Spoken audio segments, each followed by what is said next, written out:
Hello student, welcome to BEd classes with Nitika. और आज हम डिस्कस करेंगे टीचिंग लर्निंग मटेरियल। जो इम्पोर्टेंट टॉपिक्स थे वो मैंने आपको एक अलग वीडियो में बताए थे कि इतने इम्पोर्टेंट टॉपिक हैं। उनमें से ज़्यादातर हम कवर कर चुके हैं, 3 या 4 टॉपिक बचे हुए होंगे।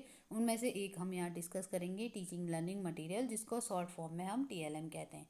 टीएलएम का सिंपल मतलब ये है कि इंस्ट्रक्शन मटेरियल, यानी कि अगर हम कोई टीचर बच्चे को कुछ पढ़ा रहे हैं तो वो उसको कोई निर्देश देना चाहते हैं या कुछ समझाना चाहते हैं तो हम टीएलएम का यूज़ करते हैं। टीएलएम कोई भी मटेरियल हो सकता है जो कि टीचर अपनी टीचिंग को इफ़ेक्टिव और मोर कम्प्रिहेंसिव बनाने के लिए यूज़ करते हैं क्लासरूम में।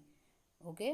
टीएलएम ह्यूमन रिसोर्स भी हो सकते हैं, यानी कि हम किसी बच्चे को ही खड़े करके उससे कोई डेमोन्स्ट्रेशन करा रहे हैं या उससे रिलेटेड कोई एग्जांपल दे रहे हैं, कोई बात बता रहे हैं। या फिर वो नॉन ह्यूमन रिसोर्सेज भी हो सकते हैं, जैसे चार्ट मॉडल्स, ये सारी चीज़ें हो सकती हैं। ये एनिमेट भी हो सकते हैं, इन एनिमेट भी हो सकते हैं। एनिमेशन आपने सुना होगा, आजकल टेक्नोलॉजी की दुनिया में जैसे हम वीडियो बनाते हैं, वीडियो में कुछ कुछ कोई चीज़ें ओरिजिनल होती हैं लेकिन कुछ कार्टून जैसे होते हैं, वो उसे हम एनिमेशन कहते हैं। ओके। वो रियल लाइफ का एक क्या होता है, एनिमेटेड पार्ट होता है, एक कार्टून टाइप का पार्ट होता है, उसमें बच्चे को समझने में ज़्यादा सरलता होती है, तो उसे हम कहते हैं एनिमेट रिसोर्सेज या फिर वो इन एनिमेट, यानी कि वीडियो के अंदर रियल चीज़ें भी हम दिखा सकते हैं। टीएलएम क्या करते हैं, टीचर को या टीचर टीएलएम टीचर या स्टूडेंट की हेल्प करते हैं उनकी अंडरस्टैंडिंग को बढ़ाने में। और ये किसी के हम खरीद भी सकते हैं या फिर टीचर और स्टूडेंट अपना बना भी सकते हैं। अब इसके टाइप में आते हैं। First, audio add.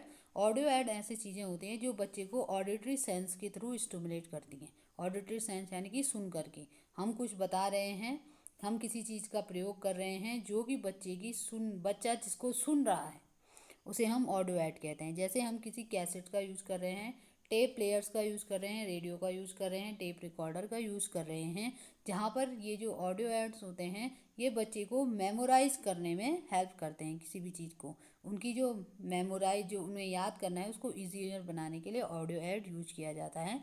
जैसे बच्चे के किसी कोई कॉन्सेप्ट समझ में नहीं आ रहा है तो आजकल के टाइम में अगर हम देखेंगे तो ग्रुप बने हुए हैं, चाहे वो व्हाट्सएप ग्रुप हो या कोई भी हो, या टीचर किसी और माध्यम से बच्चे को वो ऑडियो ऐड दे देंगे, वो कॉन्सेप्ट अपनी आवाज़ में रिकॉर्ड करके दे देंगे कि बच्चे आप ये बार बार सुने।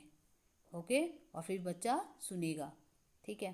तो फिर क्या होगा, ये होगा ऑडियो ऐड। इससे बच्चा ज़्यादा आसानी से समझ पाएगा। और अगर टीचर नहीं भी हैं क्लास में तो भी, या फिर अगर टीचर घर में तो आ नहीं सकते, ठीक है, तो वो अपने घर में भी उस कंसेप्ट को बार बार सुन करके उसको मेमोराइज कर सकता है, उसकी अंडरस्टैंडिंग को बढ़ा सकता है। Okay.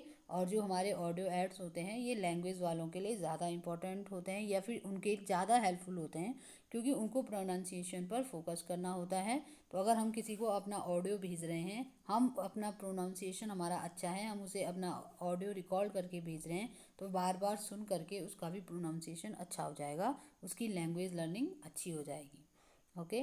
Next is video visual add. और विजुअल ऐड बहुत ज़्यादा इंपॉर्टेंट ऐड होते हैं टीचर के लिए, अपनी टीचिंग को इफेक्टिव बनाने के लिए, क्योंकि ये क्या करता है, बच्चे के विजुअल ऑर्गन क्या होता है, आई होता है, ठीक है। तो बच्चे को देखना होता है। ओके। तो ये विजुअल ऑर्गन को स्टिमुलेट करता है, बच्चा देख पाता है और समझ पाता है। टीचर अगर ब्लैक बोर्ड का यूज़ कर रहे हैं एज ए टीएलएम, वो भी विजुअल ऐड है। ओके। क्योंकि टीचर वहाँ पर कुछ लिख रहे हैं तो बच्चा देख रहा है ना।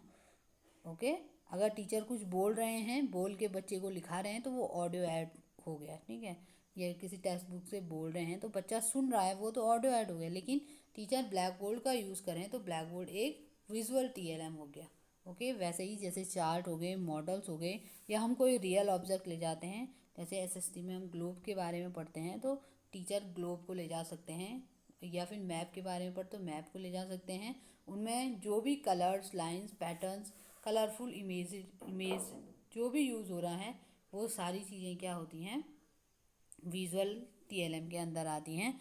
और ये जो चीज़ें होती हैं ये आई कैचिंग होती हैं, बच्चा इन पर ज़्यादा फोकस कर। अब देखो, हम किसी की बात अगर बार बार सुनते हैं तो उससे क्या होता है, हो सकता है कि किसी टाइम हम किसी और ही ध्यान में चले जाए और हमारा कंसंट्रेशन बिगड़ जाए।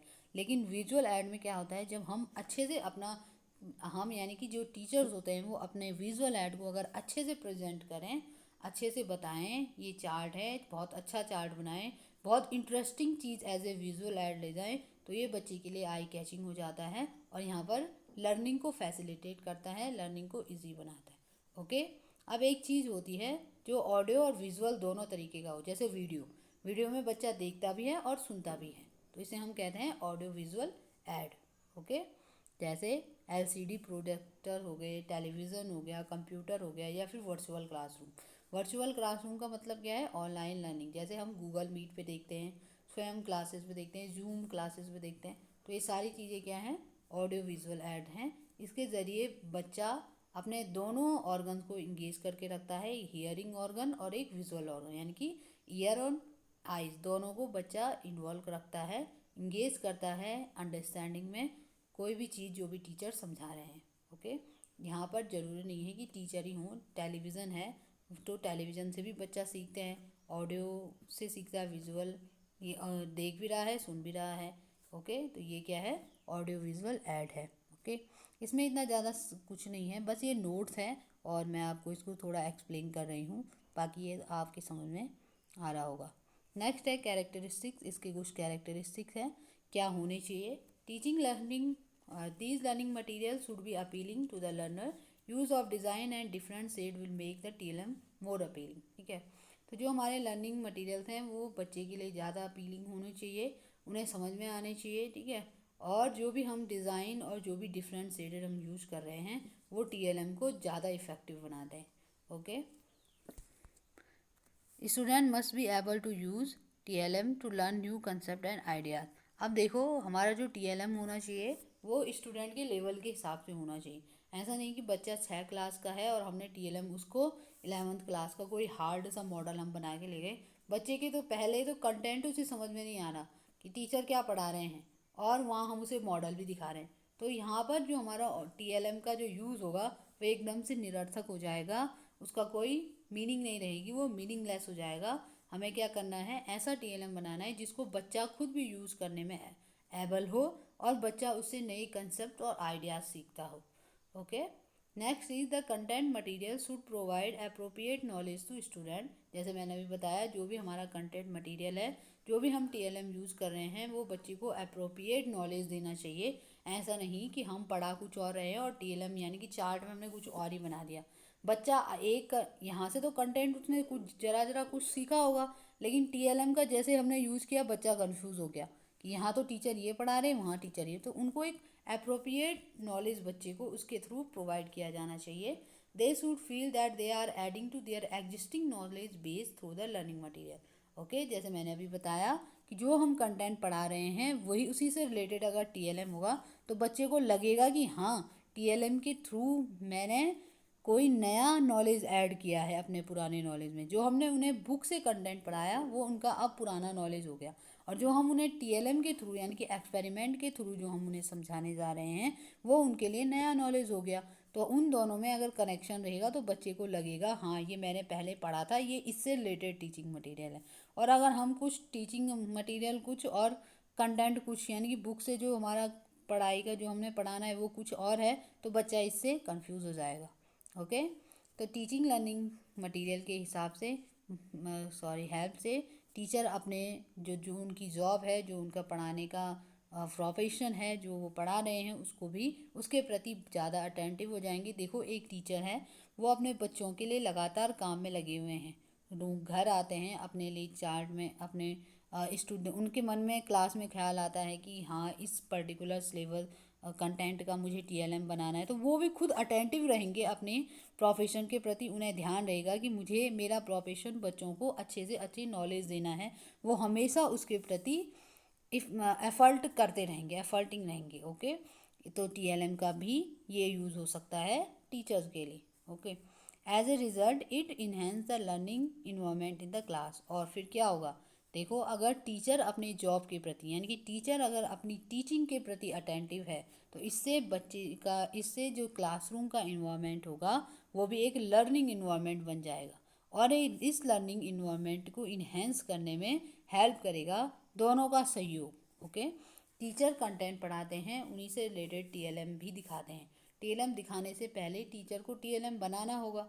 टीचर खुद भी इन्वॉल्व हो रहे हैं उसमें, तो कुछ ना कुछ नई चीज़ तो टीचर भी सीखेंगे, फिर वही चीज़ हम बच्चों को समझाएंगे एज ए TLM, या हम TLM के हेल्प करके बच्चे को समझाएंगे। तो इससे दोनों में इंटरेक्शन बना रहेगा, दोनों में अटेंटिवनेस आई रहेगी, और इससे क्या होगा, टीचर अगर अच्छा पढ़ाते हैं तो क्लास बच्चे भी अच्छा सीखते हैं, और इससे क्लास में लर्निंग इन्वायरमेंट बनता है।